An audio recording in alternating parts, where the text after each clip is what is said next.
Hi, my name is Bhanu Prakash, and I am a program manager at Microsoft in Azure Databricks team. Today, I'm going to talk about how Delta with Azure Databricks can help accelerate your big data workloads. Let's get started.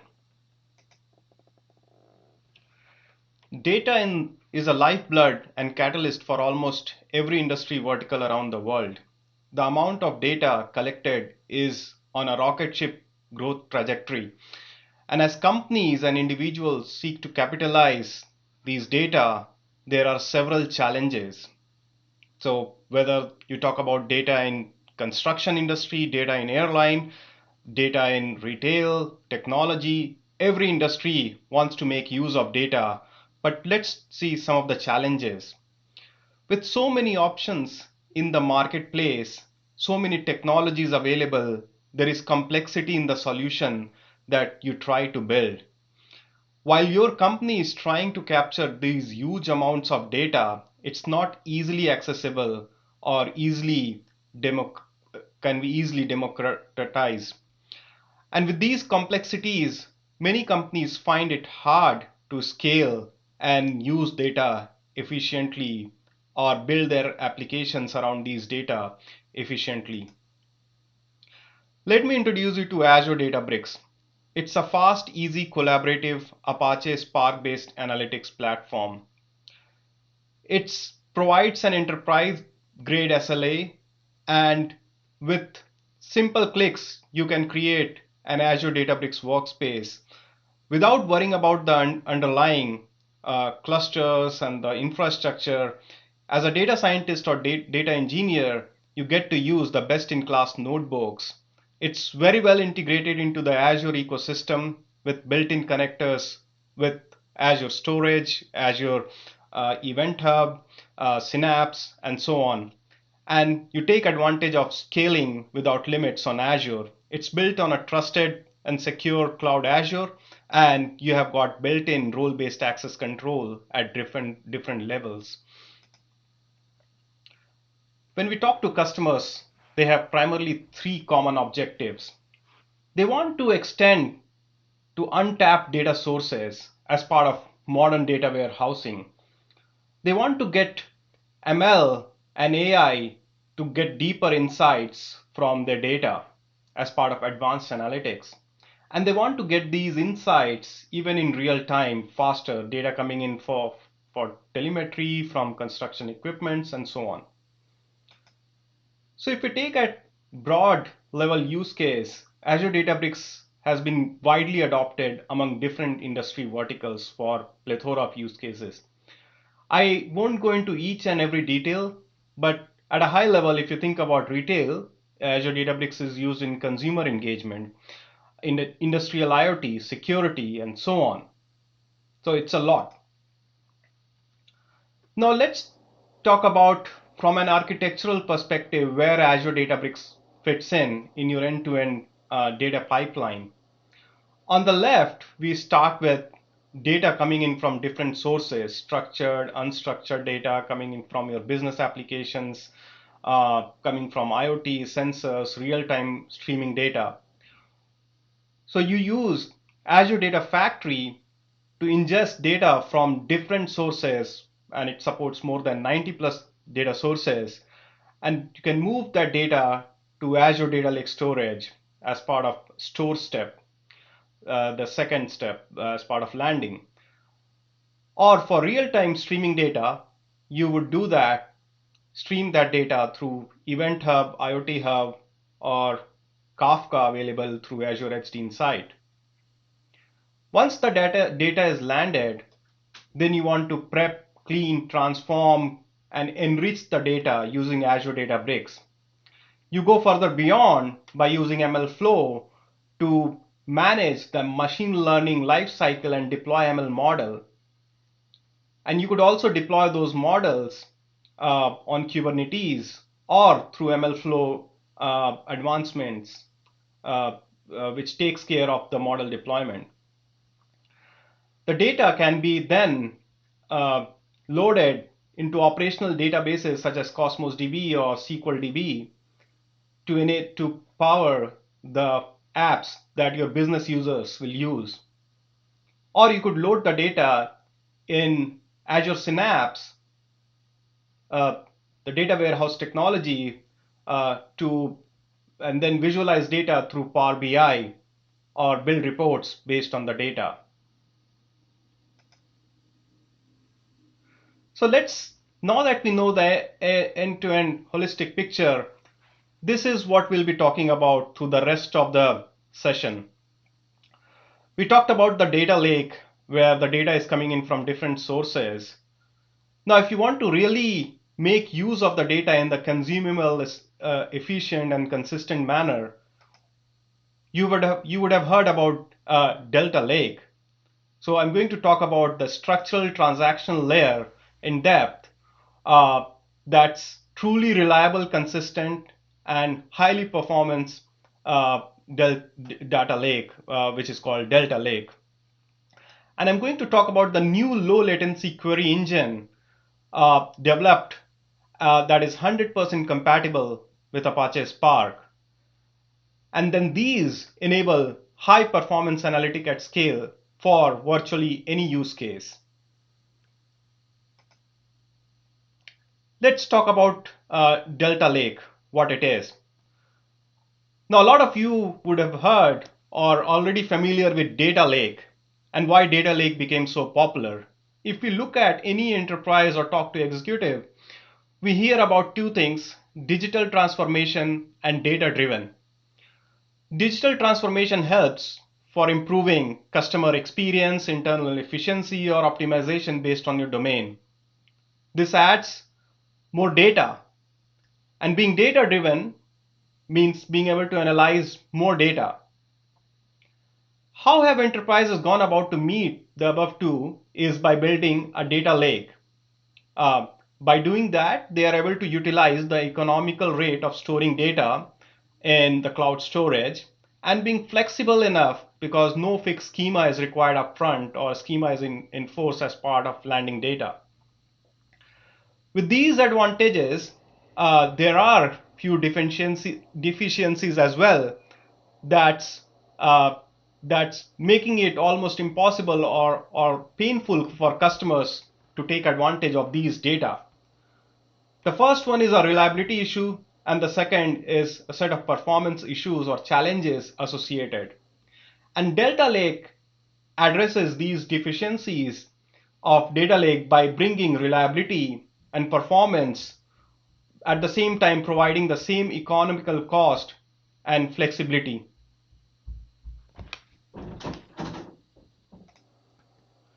Let's talk about some of the complexities that are already solved and you are aware of that Azure Databricks solves. So complex data, the data can be diverse, coming in different order, could be dirty. Now this is easily solved with structured streaming or combining streaming and batch scenario with a unified Spark APIs. Complex workloads, where you want to take advantage of machine learning, streaming, and interactive workload. Again, similar problem and could be solved with Azure Databricks. Complex systems, you have different storage systems: Kafka, Azure Storage, Event Hub, Synapse, and so on. Azure Databricks is very well integrated or natively integrated with each of these systems. So you don't have to worry about building native connections for Spark workloads with these systems. So these problems are already solved even if you don't use Delta Lake. So what are the problems that are there with data lakes? Let's take a quick sneak peek. Now, the first one is when I talk about reliability challenges, your data could end up in corrupt state. There are no transactional guarantees. Occasionally, customers would end up with inconsistent data, and that's a really bad situation to be in. You have no control over the schema. There is no system to enforce schema with the data lake. And yeah, you want the initial landing zone to be flexible, but as you progress, as you curate the data, you want to run consistent analytics on top of it.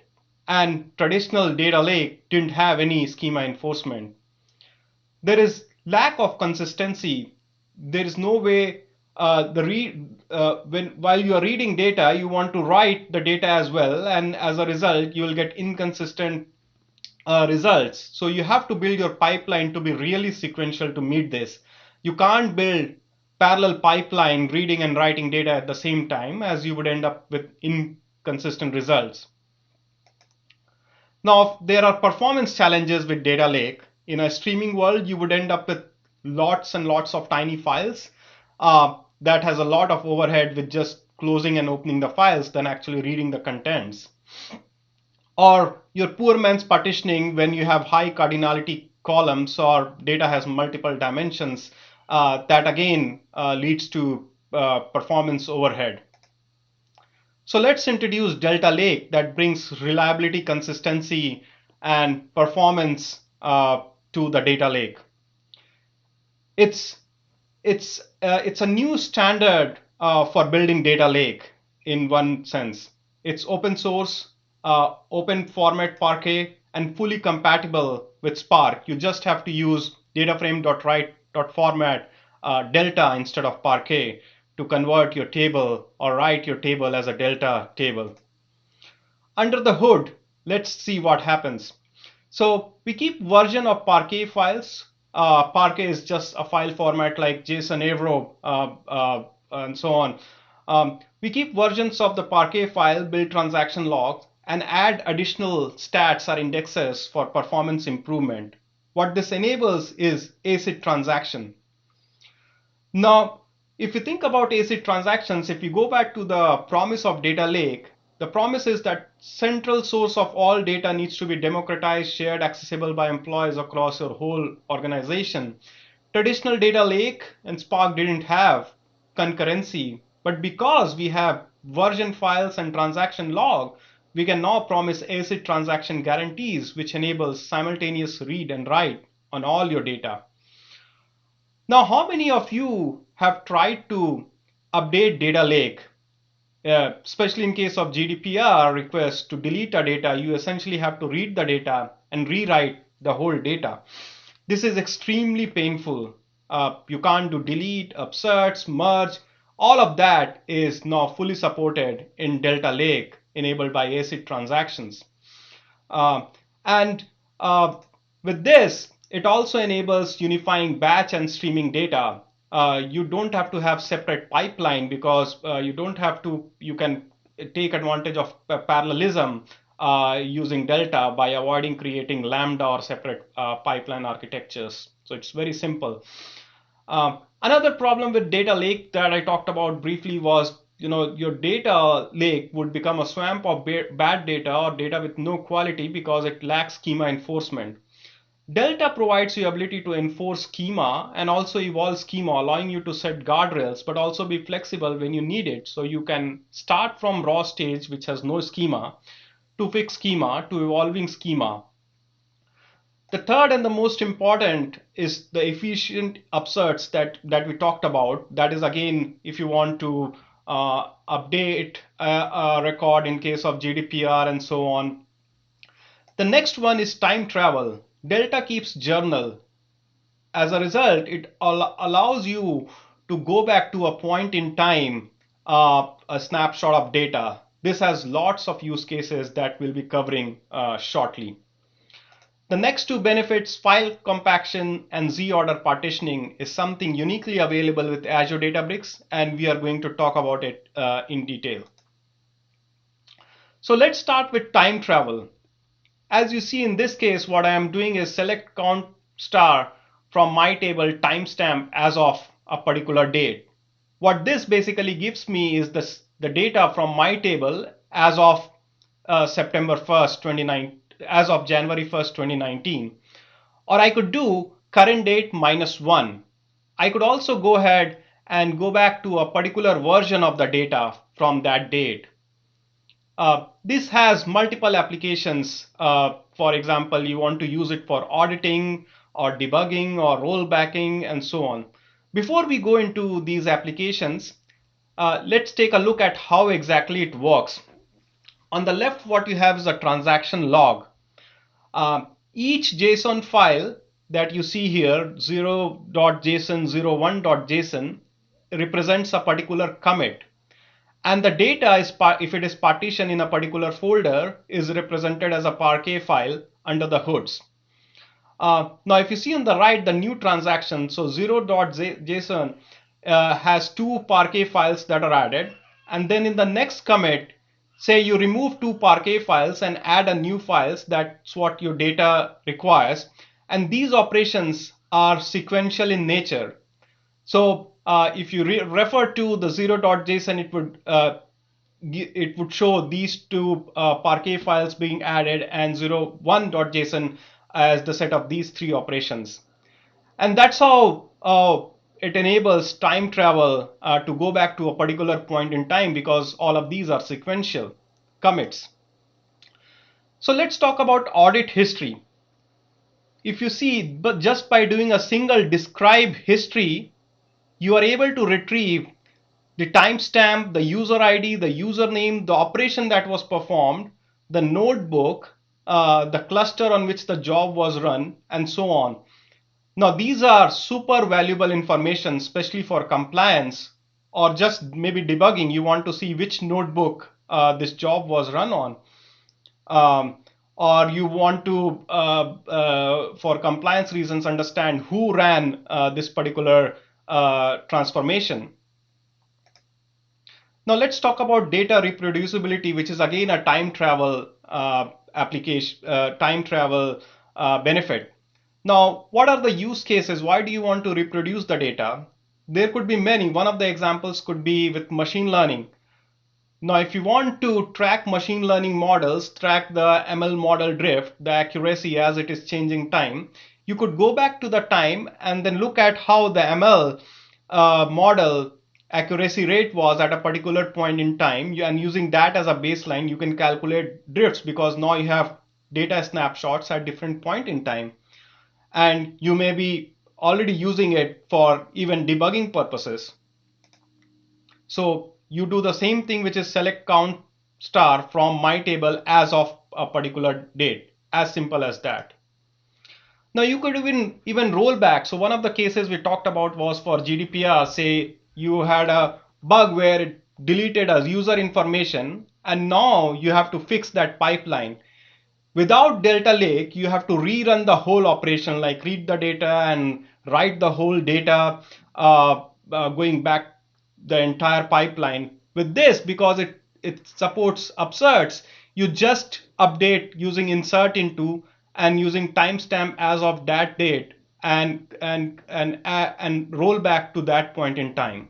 Or you could do complex joins or merge into on the data set from a previous point in time. So it's pretty simple to use. It comes out of the box. There is no extra cost. It's built into the product. What you need to just do is, before, if you would use create table using Parquet, now you have to just use create table using Delta. Or if you're using dataframe.write, instead of format Parquet, you do format Delta. As easy as it gets. So let's talk about Delta Lake at scale on Azure. We talked about the architecture when we started. Now let's take a look with Delta Lake how this would look like. We start the journey with different data sources by loading data in Azure Storage, ADLS Gen 2, the raw data, or we stream data from real-time streaming compute such as Event Hub or IoT Hub or Kafka. Now step 2 is to combine these streaming and batch and then save as Delta format. You are not applying any business logic or manipulating data. Now what this has done is, as you save these as Delta tables, now you have basically got the raw data with all the benefits that Delta offers, which is data being reliable, consistent, concurrency control, multiple readers and writer, and what we call this raw zone as a bronze table. Now step 3 is to join, clean, transform the data, use machine learning, ML flow, Azure ML, and then continue to build your pipeline or let it go through stages of incremental enrichment. So after the silver table, you create the gold table, which is the fine-grained, fine curated data that would serve Power BI by either directly connecting to Databricks or loading it into Azure Synapse and connecting for visualization. Or you would load that data into Cosmos DB and make it available for applications to consume that data.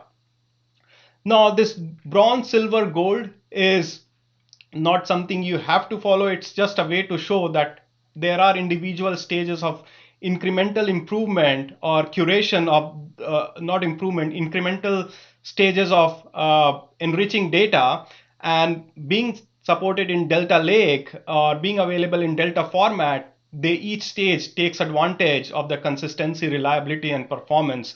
So if your BI or analyst want to consume the data, they can go back to the gold table. Or if your data scientists want to re-engineer the data or add some additional enrichments, they can go to silver or bronze. So basically each stages take advantages of the delta optimizations. Now, there were two important performance tuning techniques that are uniquely available in Azure Databricks. So let's talk about those. Well, you already know about partitioning, which is you would partition on low cardinality column and try to aim for at least 1 GB per partition. Now the next thing is Z order. Z order, you would do Z order on a high cardinality column. It's basically a technique to collocate related data in the same set of files, and that enables to skip the data as part of queries. So what you're doing is you are partitioning on low cardinality columns and Z ordering on high cardinality column, and it creates a multi-dimensional partition scheme that makes it easier and faster to access your data, because only the needed data is accessed and the rest of the data is skipped. The second thing is optimize, and this can run in a separate cluster. And what it does, it reorganizes and compacts the files. Remember the tiny file problem with the real-time scenario. So it compacts the files to a perfect file size and as a result, eliminates the performance overhead with small files. We have customers who are using these improvements alone and are able to achieve up to 100x performance improvement, as opposed to without using Delta Lake or without using these optimizations.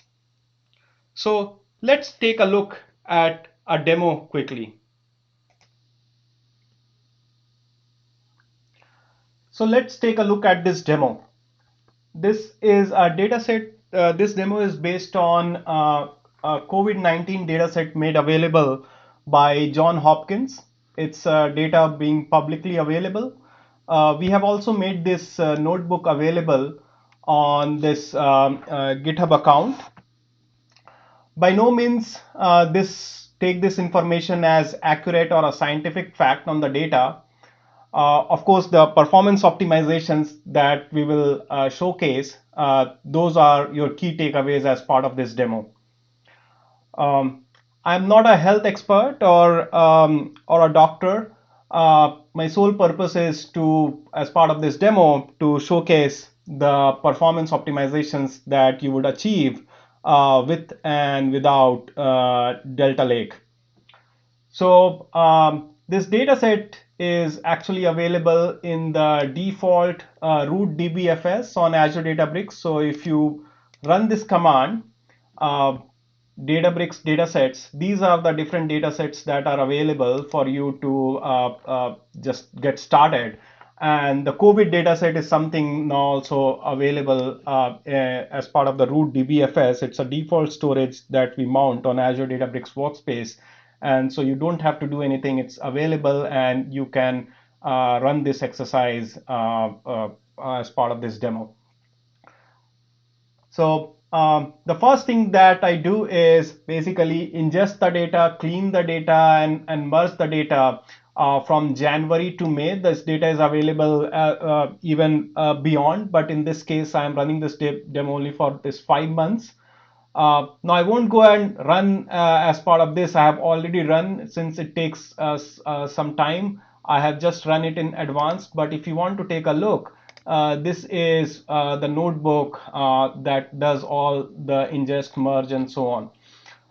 So let's go back to my main notebook.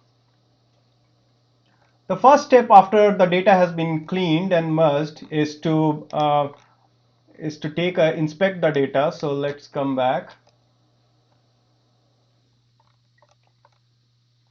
So let's go ahead and run this cell. And basically what I have done as part of the previous command, previous notebook, I created a temporary table JHU underscore daily underscore COVID, and it shows the different regions, the last update time, the number of cases, the number of deaths, the process date, and so on. Now let's come back and then query the data to see these numbers, the number of confirmed cases and the number of deaths, unfortunately, in the state of Washington in King County for different dates. Now let's go ahead and run this. And as you know that within Databricks notebook itself, you get different visualization charts. So as some of you may have seen, the chart that came was powered through this visualizations options that is available. So in this case, I'm just selecting the confirmed and the deaths. And as you see, these are the numbers that it shows for different dates. Now let's go ahead and do some more analysis with this data. So first of all, let's do calculate relative. Let's go ahead and calculate the relative cases per deaths per capita per 100,000 people. And what it's doing is it's basically normalizing this data across 100,000 people. And then let's go ahead and normalize the time series as well, since different regions, the cases, the COVID hit at different point in time. So we have normalized the relative cases, and we have also normalized the time series. And then as we normalize the time series, then we'll go ahead and create this interactive chart to see how this looks across different geographies within the United States. This takes a while to run, but the idea is that by running this, you are able to see the heat map distribution of the cases as well as deaths in the different regions of the US for the time from January to May. So while this has run, let it take a moment to show the interactive chart here. Go back. So it should be loading the chart, and as you see, let's go back. For some reason, there is a little delay. Maybe my browser is hanging. Let's go ahead. Okay, so cool. It's there. Now, as you see, it shows the distribution with the normalized time series across different regions for the number of cases as well as the number of deaths. Now, if you go back, what you noticed was the previous query. It took about roughly 8.9, almost like 9 seconds. And if you see this hint, let's click and see what it says. What it says is, to improve the performance of queries, convert the table to delta and run optimize z order by command. And so this is the exact same thing that we talked about as part of the previous slides, where you convert the table to a delta table and use optimize and z order to achieve performance and reliability on your data lake. So in this case, while I'm not going to show concurrent reads and writes, but I'm going to show you the perf optimization that's enabled as part of this. So the first step that I have to do here is create a delta table. So I go ahead and run this command, And as you see, I am basically doing a select star on the temporary view and doing a write dot format as delta, and then choose the mode override and partition by, and then saving it to a particular location, temp location within my mounted storage. So as this runs, it creates the delta table, but that is not the whole thing that we want to talk about. The next two important things is, as it creates the delta table, we need to run the optimize and z order, which will do the right level of file compaction and then create the multi-dimensional data set to allow data skipping and ensure that the query access is fast. So let's, as soon as this runs, we'll go ahead and run the optimize and the z order command on this data set. And as you see, it's basically optimize the table name. So this is the table that we are creating by the name JHU daily underscore pop underscore delta in this location. And then we are doing a z order by process date. So let's go ahead and run this. And now once it runs, let's go ahead and run the exact same query that we ran without the delta lake and without these two optimization, and then see how long it takes. In the previous case, we noticed that it took about 9 seconds. Now note that this is a one-time thing. You don't have to do it all the time. So once this is done, all the next set of access of the data would take advantage of the performance improvement or the reliability benefits. While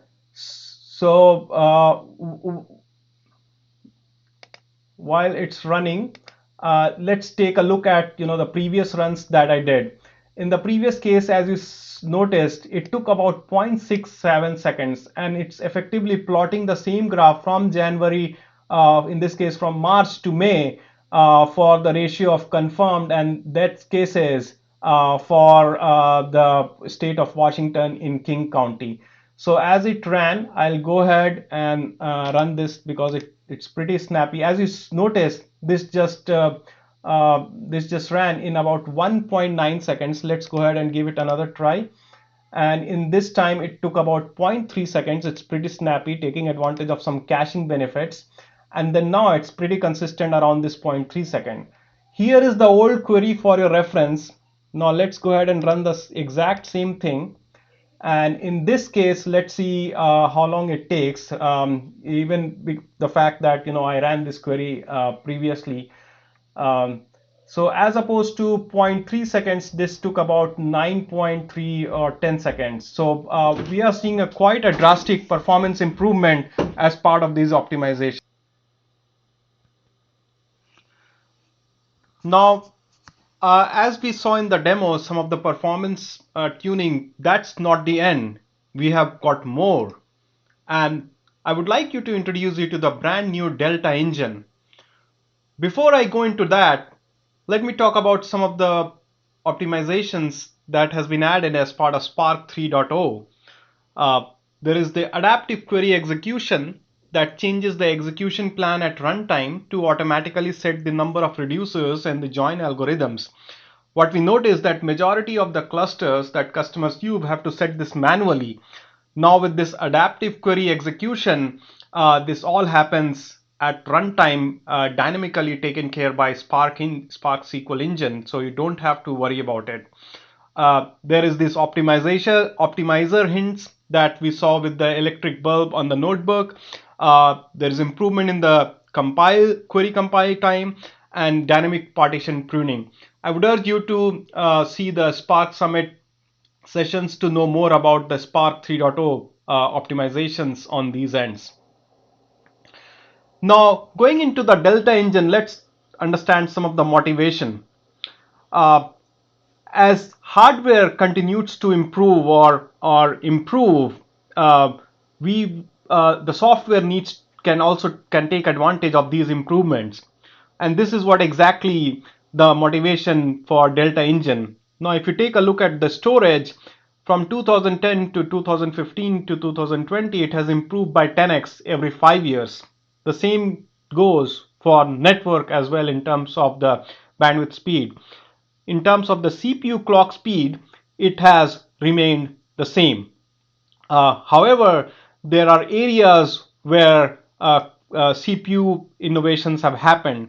There are two areas. The first is the data level parallelism through measured by the SIMD register width, and it's basically the number of data points that can be processed in parallel at the same time. So if you see, it has gone from 128 bits to 512 bits, and we'll see how Delta Engine takes advantage of it. And then there is instruction level parallelism, which is the number of instructions that can be executed parallelly at the same time. And as you see here, it went from 168 in case of Sandy Bridge to 224 in case of Skylake. So Delta Engine, it's built on Apache Spark 3.0. It's fully compatible with Spark and basically has three major components. The first one is the query optimizer that is already available. The next one is the caching, which is what sits between the execution engine and the cloud storage. And the middle one is the native execution Photon engine, completely rewritten from scratch in C++ to take advantage of the hardware benefits. Now, let's talk about each of the components at a time. So the first component is the improved query optimizer. It basically extends Spark's capabilities with optimizations that accelerates star schema workloads on data lakes by up to 18x based on the measurements that we have seen. So the cost-based optimizer, it basically develops faster query plans with more advanced statistics, optimal join types, and better shuffle sizes. The adaptive query execution that we just saw, it dynamically replans queries with execution for live performance improvements as the data is read. And the dynamic runtime filters, which is improved data skipping with greater granularity for faster query performance. So primarily the query optimizer is an add-on to the existing by utilizing the advanced stats, resulting in up to 18x performance improvement for the star schema workloads. Now let's talk about the caching. The caching is the engine that basically sits between the execution engine and the storage. It basically transcodes data into a more CPU efficient format, which is faster to decode and helps with the query operations to be faster by fully leveraging the speeds of the NVMe SSDs. It automatically caches, and the key thing here, as opposed to the previous caching technique, is the fact that it transcodes the data into the CPU efficient format, and it helps in virtually it helps with delivering up to 5x performance improvement for scanning almost all the workloads. And this is the most important, which is the Delta engine that's completely rewritten from scratch in C++. It's the new execution to accelerate Spark SQL. Basically, there are two levels of optimizations that are added. The first one that we talked about is the data level and instruction level parallelism that helps to take advantage of the native hardware improvement. The second is that it takes into account that even as you don't model your data in your underlying data lake, it optimizes even at workload level. And there are few examples here, like the string processing is faster, the regular expression processing is faster. But the idea behind this is, like, as business needs change, you don't want to spend up more time on modeling because your needs would change every few months. And so this optimization basically helps for efficient data, not only efficient data models, but also the data models that are not efficient. It helps with faster processing.